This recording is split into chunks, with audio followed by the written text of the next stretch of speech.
Hello les amis, c'est Arnaud Lelouette. Bienvenue dans cette vidéo et ce podcast qui parle de préparation mentale et qui fait le lien entre la pratique de la préparation mentale dans le monde du sport et celui de l'entreprise. Bonne écoute.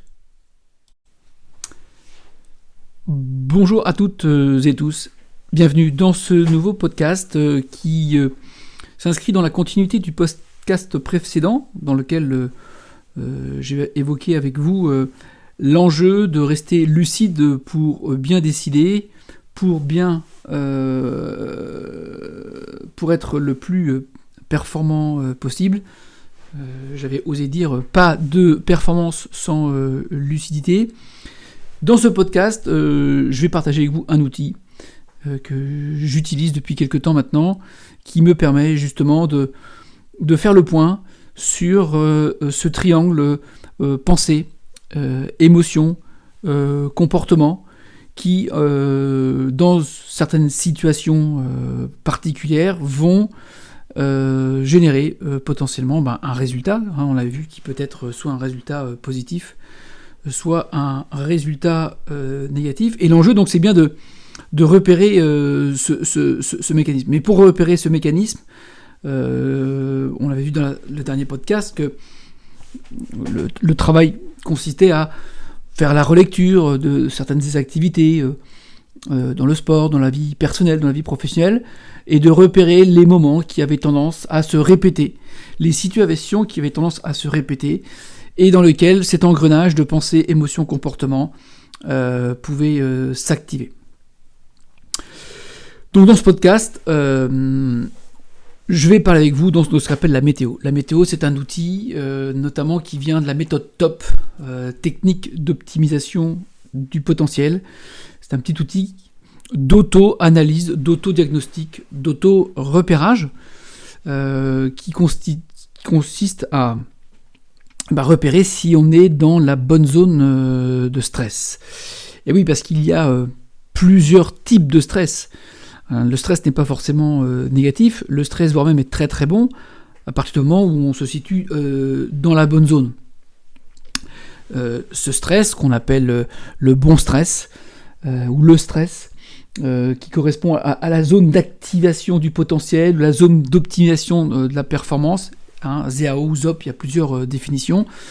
C'est cette zone qui nous permet d'être attentif, concentré, d'avoir l'œil qui commence à être très très très attentif aux moindres détails, nos muscles qui commencent à se préparer, le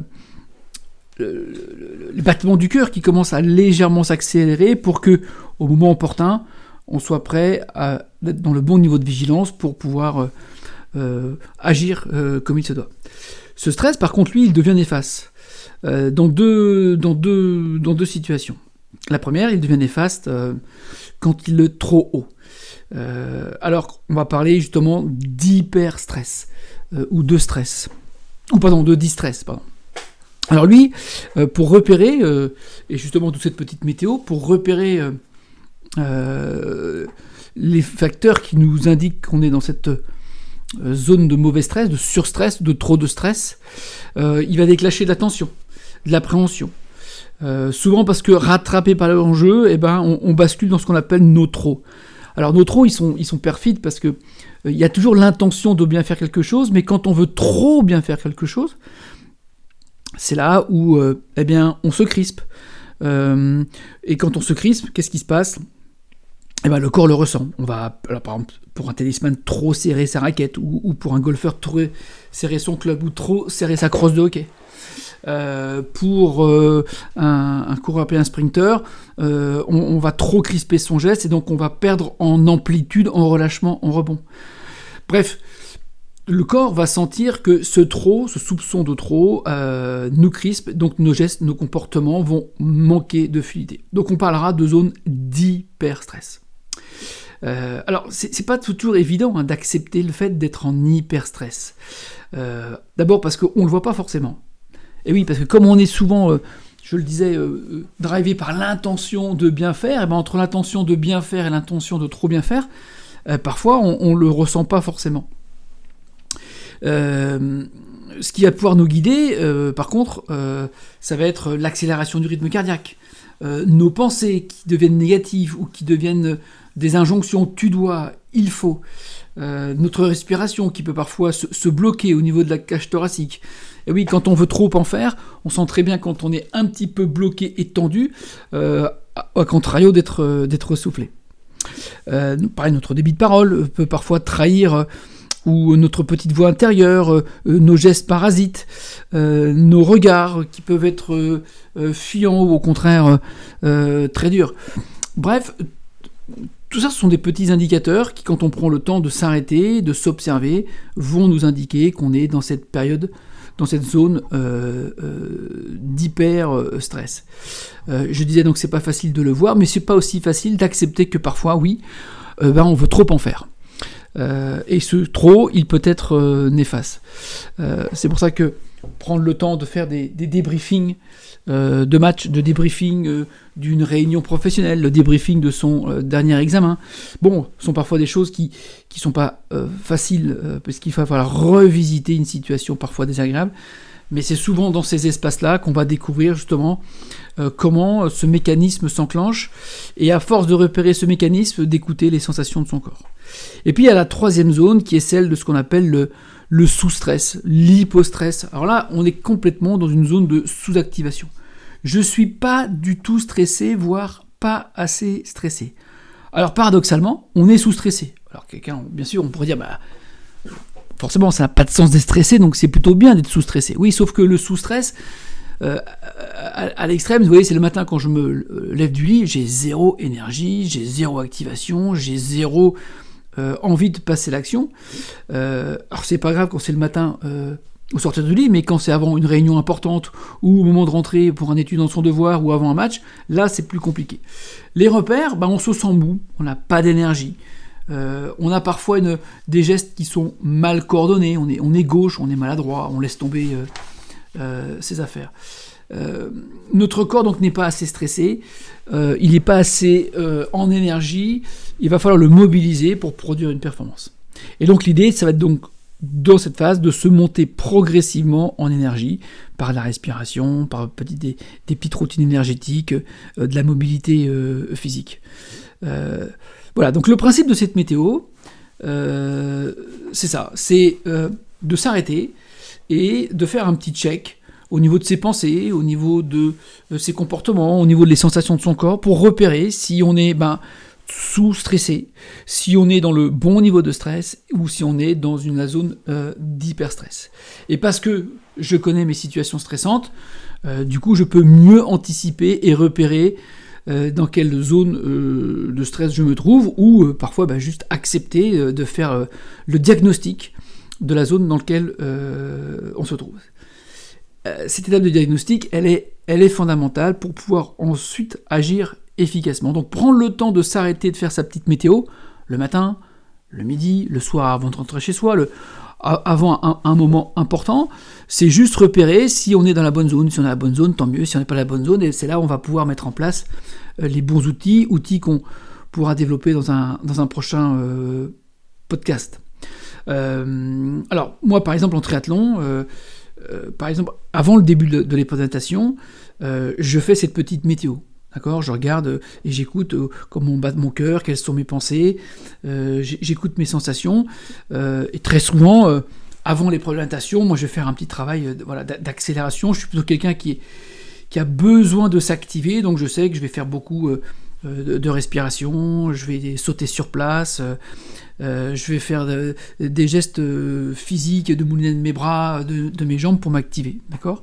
Mais je le fais aussi en nageant, c'est-à-dire qu'en nageant, j'observe certains détails. Et moi particulièrement, je vais regarder ma respiration. Si ma respiration est haute, alors que j'ai pas mis de cadence ou de fréquence, ça peut être le signe chez moi d'une petite tension qui peut apparaître, je sais pas, parce que l'eau est trouble, parce que j'ai pas de bons repères visuels, ou juste parce que parfois le fruit de mon imagination.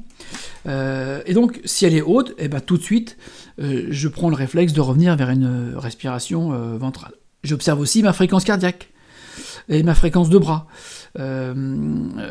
J'écoute les battements de mon cœur, et si mon cœur est bas et que ma fréquence de bras est trop basse, attention, ça peut être chez moi le signe d'un endormissement. Et je sais que j'ai repéré que souvent mes fins de natation sont pas trop top, parce que j'ai tendance un petit peu à ralentir le mouvement, à descendre gentiment de cette zone de sous-stress. D'accord ? Donc généralement, j'ai pas de problème de pensée, mais je prends quand même le temps d'observer mes pensées. Qu'est-ce que je fous là ? Ou j'ai pas de bonnes sensations, ou que sais-je. Et moi, je sais que les phrases qui vont m'aider beaucoup, c'est fréquence, focus, dedans. Voilà, ce sont des mots qui me parlent beaucoup. Et généralement, je rajoute à cela un objectif. Allez, hop, prochaine bouée, le repère visuel d'une personne devant moi, pour que je reste dans les pieds. Voilà, donc cette météo, on peut la faire donc avant, mais on peut la faire pendant. Et pareil, quand je cours ou quand je suis sur le vélo, régulièrement, je vais faire cette petite météo. Je sais que sur la course à pied, par exemple, tous les kilomètres, moi je bois, je m'alimente, j'en profite pour faire un petit check-up, et à tous les ravitaux, j'en profite pendant 10-15 secondes de me mettre en état de faire un petit check-up. Donc cette petite météo, elle peut durer 5 minutes, 2 minutes, 1 minute, on peut faire des petites météos flash.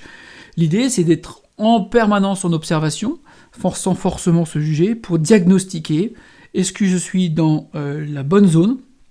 Si je suis trop haut, je vais descendre. Si je suis trop bas, je vais m'activer. Si je suis dans la bonne zone, je vais continuer à mettre en place, par exemple, une respiration bien régulatrice qui me permet de rester dans la bonne zone. Voilà. Et là encore, cette météo doit nous permettre de prendre une décision. Une décision qui est qu'est-ce que je mets en place comme technique et quel petit objectif je me fixe. Et le fait de se fixer un objectif, ça devient un ordre assez clair pour notre cerveau qui, du coup, lui, en bon soldat obéissant, généralement, on est surpris de voir que il fait ce qu'on lui dit. Voilà, tiens, voilà, allez, t'es bien, t'es dans la bonne zone, maintiens cette cadence de bras, maintiens ta respiration ventrale, allez, prends cet objectif de bouée, et puis on fait le point tout à l'heure quand on arrive à la bouée. Voilà, et rien que de faire ça, c'est une façon de laisser faire après son corps, qui lui a très très bien compris ce qu'il devait mettre en place, ce qu'il devait faire au service de ce micro-objectif. Et c'est là où toute la partie entraînement, la partie préparation d'avant-compétition, d'avant-réunion, ou d'avant mon examen, c'est là où, en se parlant, en appuyant sur ces petits boutons, le corps, il sait très très bien ce qu'il a à faire, et donc il va les puiser, sans qu'on ait à penser, il va les puiser dans toute la bibliothèque de souvenirs, d'expériences qu'il a archivées. Et moi j'aime bien me dire, maintenant que mon objectif est pris, allez Nuno, laisse faire ton corps, tu sais ce qu'il a à faire. Voilà. Alors, ça peut paraître simple comme ça, mais il m'a fallu du temps et de la pratique pour être capable justement d'apprendre, d'observer, de repérer, de tester les petits les petites astuces, les petites recettes. La préparation mentale, c'est des outils, mais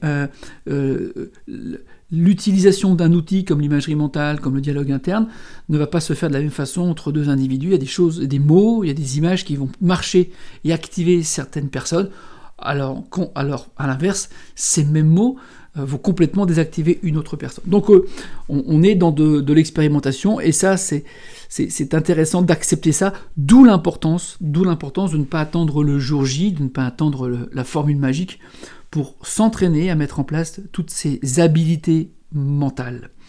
Voilà, donc en synthèse, prendre le temps d'organiser dans sa journée, dans son entraînement, à des moments clés, cette petite météo qui va nous permettre d'observer à la fois ce combo de pensées, d'émotions, de comportements, en s'appuyant sur les sensations physiques, le rythme cardiaque, les sensations cognitives, nos pensées, etc. Donc de repérer pour savoir si, en effet, on estime être dans la bonne zone de stress en lien avec l'objectif qu'on s'est fixé ou la production de performance qu'on est à mettre en place. Et là, de choisir les bons outils. Et dans un prochain podcast, on parlera ensemble des différents outils qui sont disponibles, tels que la respiration, le discours interne, l'imagerie mentale. Bref, tous les outils disponibles pour permettre de se mettre dans la bonne zone et lucidement de décider ce qui est le mieux pour nous pour produire notre performance. Voilà, et écoute, je t'invite d'abord toi, à prendre ce petit engagement avec toi-même. Entraîne-toi à apprivoiser, à repérer, à diagnostiquer grâce à ce petit outil météo si tu es dans la bonne zone d'optimisation de ton potentiel, si tu es dans la bonne zone de performance, ou au contraire, si tu es en hyper-stress, c'est-à-dire trop haut, ou au contraire, si tu es en hypostress, c'est-à-dire trop bas. Bon entraînement, bonne semaine, et à la semaine prochaine pour un nouveau podcast. À bientôt. Merci beaucoup d'avoir écouté ce podcast ou regardé la vidéo. Si le sujet t'a intéressé, n'hésite pas à le partager avec le plus grand nombre et puis pense à t'abonner à la chaîne YouTube ou alors à t'inscrire sur ma newsletter. À très bientôt. Au revoir.